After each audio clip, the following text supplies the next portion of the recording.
Berita pemerintah Amerika Serikat terancam gagal bayar pada tanggal 1 Juni 2023 membuat banyak pihak panik.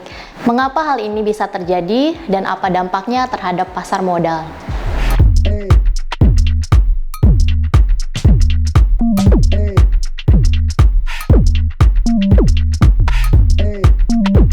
Beralih ke berita luar negeri, Pak, di mana saat ini lagi ramai diperbincangkan berita bahwa pemerintah Amerika Serikat terancam gagal bayar. Nah, bagaimana view dari Panin Asset Management dalam memandang debt ceiling ini? Ya, jadi debt ceiling itu kan debt itu kan hutang, ceiling itu kan plafon gitu kan. Ini mengacu pada istilah plafon hutangnya Amerika Serikat itu sudah mentok. Kadang-kadang meminjam juga untuk membayar yang lama, yang jatuh tempo. Jadi kalau misalnya plafonnya sudah tembus, dia nggak bisa pinjam lagi, maka ada ancaman hutang-hutang yang existing itu bisa gagal bayar. Tinggal diganti aja plafonnya kan, toh dia pemerintah. Yang menjadi masalah untuk mengubah plafon itu harus ada persetujuan dari pemerintah selaku eksekutif, dalam hal ini Presiden Amerika Serikat Joe Biden, yang yang berasal dari Partai Demokrat, dan dari legislatif yaitu DPR yang mayoritas saat ini dikuasai oleh Republik. Nah, jadi ketika DPR sama pemerintahnya itu tidak sama, otomatis ketika ada undang-undang prosesnya jadi sedikit lebih panjang dari biasa. Tapi ini ya dinamika dari sisi politik juga. Nah, saat ini pembahasan tentang plafon hutang ini kalau mau dinaikkan, itu sedang ada perdebatan yang cukup mendalam dari dua belah pihak. Bukan boleh tidak boleh, boleh tapi syaratnya apa? Ya.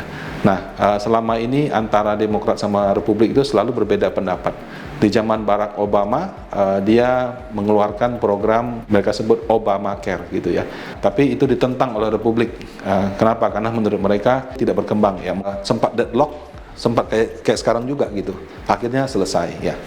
Joe Biden itu menjelang akhir kepengurusan dia bikin program pengampunan student loan ya. Banyak daripada orang Amerika punya student loan. Nah, tiba-tiba si Joe Biden bikin pengampunan. Oh ya, yang punya student loan-nya kriterianya ABC diampuni, dibebaskan. Nah, itu kan seperti program bagi-bagi duit. Kalau dikeluarkan menjelang atau mendekati pemilu itu kan kayak seperti BLT gitu kan. Nah, makanya dari Republiknya juga tidak suka gitu. Jadi selalu ada program yang dipertentangkan di setiap masa presiden. Nah, dan pada saat pertentangan menyebabkan proses persetujuannya menjadi lama. Saya yakin yang kali ini juga begitu. Jadi bisa saja mereka tetap sepakat, tapi sepakatnya mungkin tidak dari 1 Juni, bisa lebih dari 1 Juni. Kalau di pasar keuangannya, pada dasarnya orang meyakini pemerintah Amerika pasti bayar, jadi nggak ada masalah dengan itu. Jadi paling hanya terjadi di gejolak harga, ya, gejolak harga terutama di obligasinya. Kalau sahamnya ya tidak ada isu ini, tetap bergejolak seperti biasa. Jadi menurut saya sih tidak banyak pengaruh. Kemudian dampaknya terhadap Indonesia, terutama di pasar modal seperti apa ya, Pak? Kalau misalnya harga saham Amerika bergejolak, Indonesia bergejolak, tapi kan kadang iya kadang enggak. Yang punya korelasi lebih kuat itu adalah harga obligasi, terutama yang dolar. Jadi kalau harga US Treasury, obligasinya US bergejolak, maka kemungkinan kita akan yang lebih terdampak itu harga Indon atau obligasi dolarnya rupiah.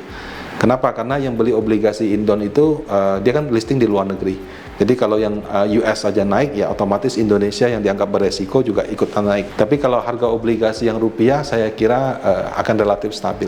Nah, kalau ada gejolak di harga saham, sementara secara umum kinerja perusahaan masih bagus,